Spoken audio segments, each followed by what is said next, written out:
Hello বন্ধুরা, এই দেখো আমরা কত কুল রোদ্দুরে দিয়েছি। এই যে কাঁচা পাকা কুলগুলো আলাদা আলাদা করে নিচ্ছি। তো এখন এই রোদ্দুরে লাল লাল করে কুলগুলো বেশ সুন্দর করে শুকিয়ে নিচ্ছি। সন্ধেবেলা মানে বিকেলবেলা আর কি এই কুলের আচার হবে।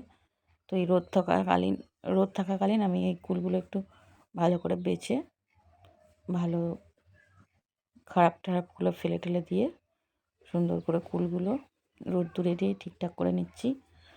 আর এই যে কুলের ভাজা মশলা, কুলের আচারের যে ভাজা মশলাটা, এটা আমি এখন এবেলাতেই করে রাখছি।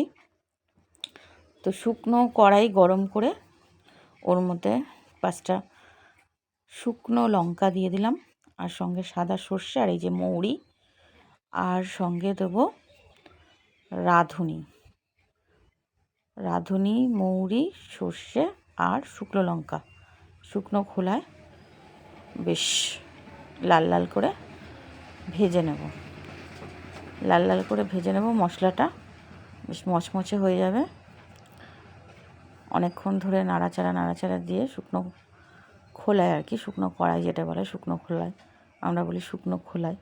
তো শুকনো খোলায় ভালো করে এই রাঁধুনি, মৌরি আর সর্ষে, শুকনো লঙ্কা ভালো করে ভেজে নেব। ভেজে নেওয়ার পরে এটাকে মিক্সারেও গুঁড়ো করা যায়, আবার শিলেও গুঁড়ো করা যায়। তো আমি মিক্সারে আর দিইনি, এটাকে শিলেই গুঁড়ো করে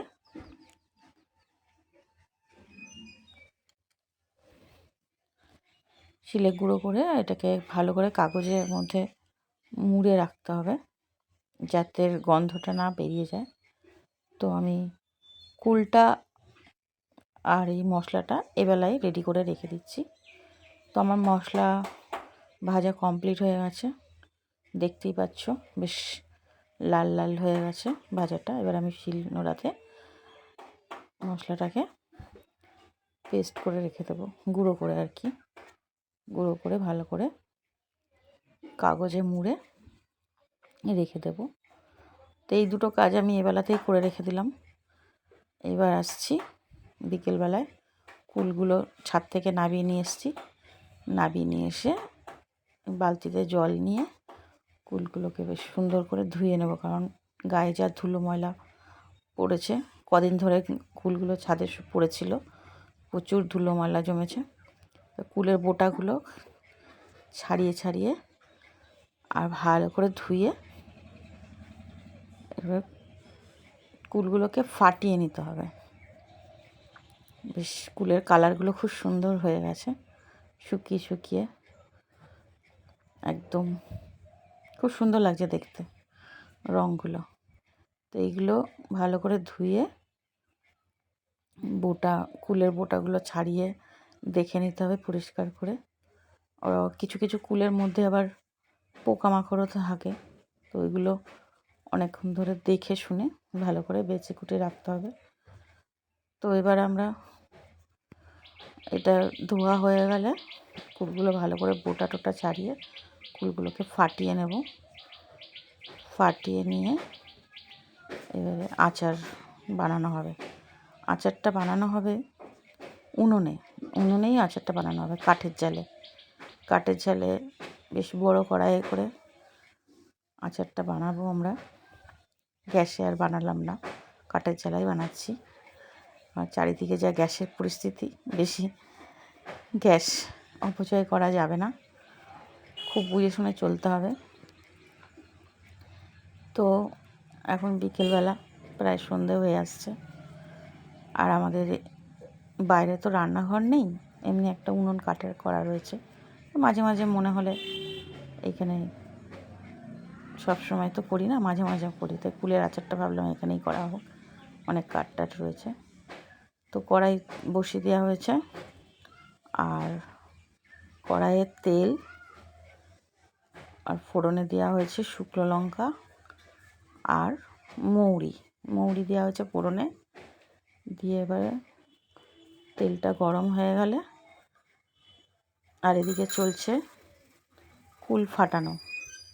মানে কুলগুলো সব ফাটানো চলছে, এদিকে সবাই মিলে হাতে হাতে কুলগুলো ফাটিয়ে নেওয়া হচ্ছে। আর এবার দেওয়া হলো কুল, তেল গরম হয়ে গেছে, কুল দিয়ে দেওয়া হচ্ছে, দিয়ে ভালো করে নাড়াচাড়া করে লবণ টবণ দিয়ে। আর এবারে আমরা আচার কিন্তু গুড়ের করিনি, ঠিক আছে। বাতাসা, আমাদের ঘরে অনেক বাতাসা জমে, কারণ পুজো দেওয়া হয়, পুজো দেওয়ার জন্য আমাদের প্রচুর অনেক বাতাসা জমে। তো আমরা আচার টাচার বেশিরভাগই বাতাসাতে, এই যে মগের মধ্যে জমিয়ে রেখেছি আমি অনেকগুলো, সব পুজোরই বাতাসা। তো এই বাতাসা দিয়েই কুলের আচার হবে। তা কুল থেকে প্রচুর জল বেরোচ্ছে, কুল থেকে না, ওই বাতাসা দেওয়া হয়েছে তার জন্য কুল অনেকটা জল বেরিয়েছে। এই জলেই কুলটা মজে যাবে। বেশ সুন্দর করে নেড়ে চেড়ে আচার রেডি হচ্ছে, কুলের আচার। কাঠের জালটা খুব সুন্দর জ্বলছে, উনুনটা বেশ বড় সড়ো। তো এবার দিয়ে দেওয়া হলো লবণ দিয়ে দেওয়া হলো। আর এই যে মজে গেছে পুরো আচার, এবার দিয়ে দেওয়া হচ্ছে মিট মশলা।